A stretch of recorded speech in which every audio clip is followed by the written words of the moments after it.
iOS 14.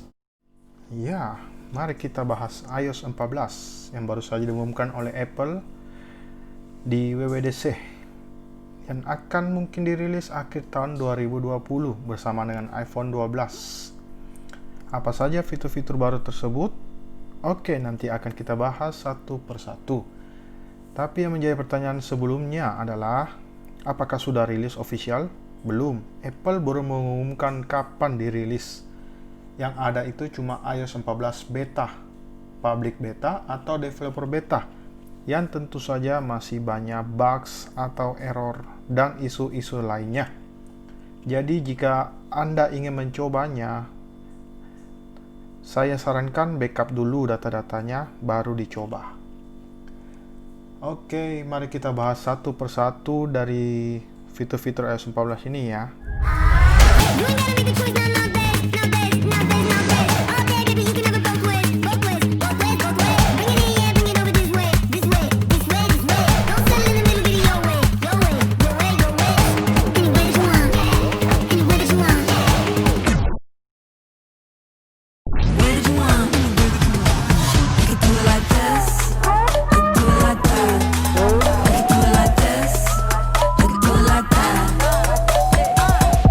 Device apa saja yang dapat iOS 14 bisa dilihat di sini, dimulai dari iPhone 6s sampai iPhone terbaru.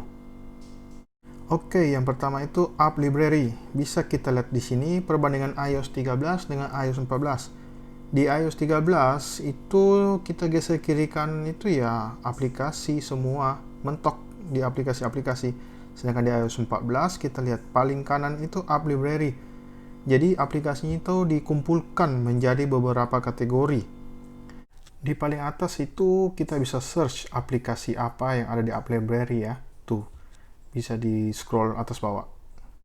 Yang kedua itu widget. Oke, lihat di iOS 14 widgetnya itu bentuknya macam-macam ya. Ada yang kotak square, ada kotak panjang.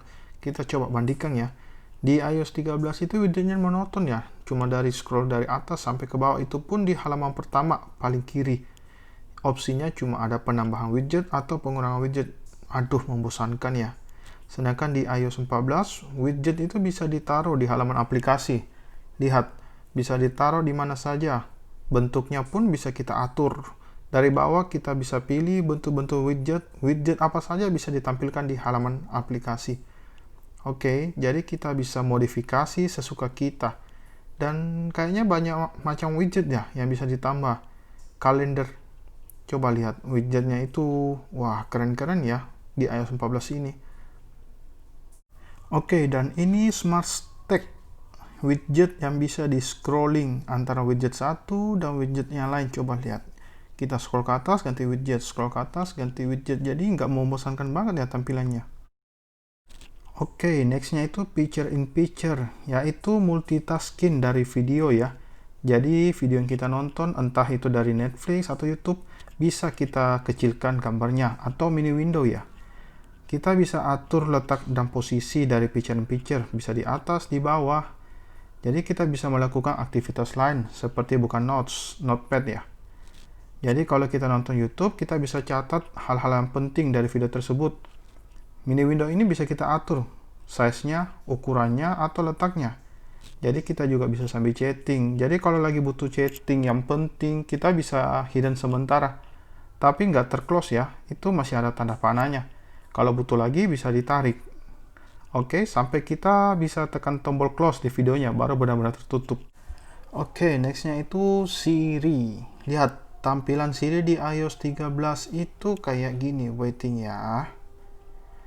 Oh, gimana ya? Oh ya, gini, iOS 13 Sirinya itu full halaman hitam, sedangkan di iOS 14 itu bentuknya agak beda ya. Coba, jadi dia lebih kecil di bawah. Kita bisa minta akses ke apa saja, tapi tidak menutup seluruh halaman. Sirinya itu tidak mengganggu sama sekali, bagus ya. Jadi di Siri di iOS 14 pun sudah punya pengetahuan dan fakta yang banyak. Selanjutnya fitur Translate. Aplikasi Translate dari Apple. Ya, Apple menggunakan aplikasi Translate sendiri ya.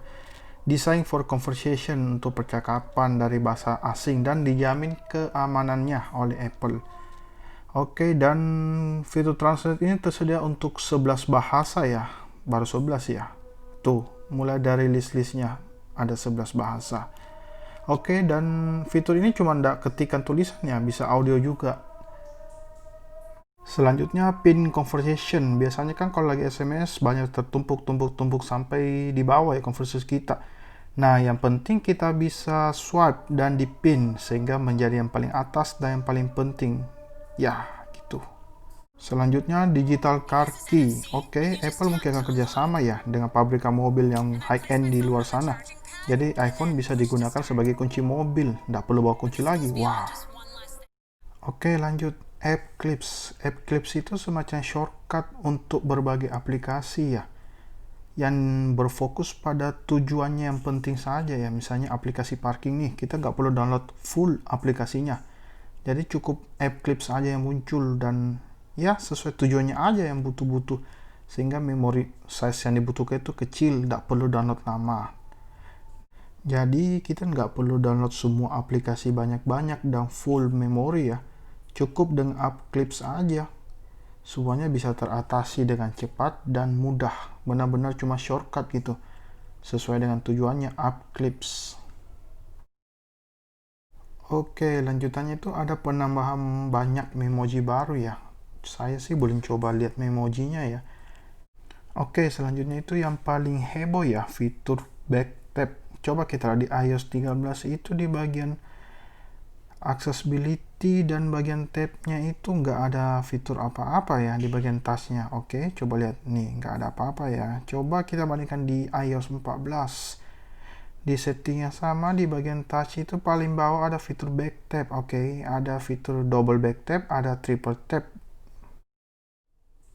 Oke, mungkin itu saja ya fitur-fitur yang paling penting untuk dibahas ya di iOS 14. Oke, terima kasih. Semoga suka dengan videonya. Please like and subscribe. Thank you.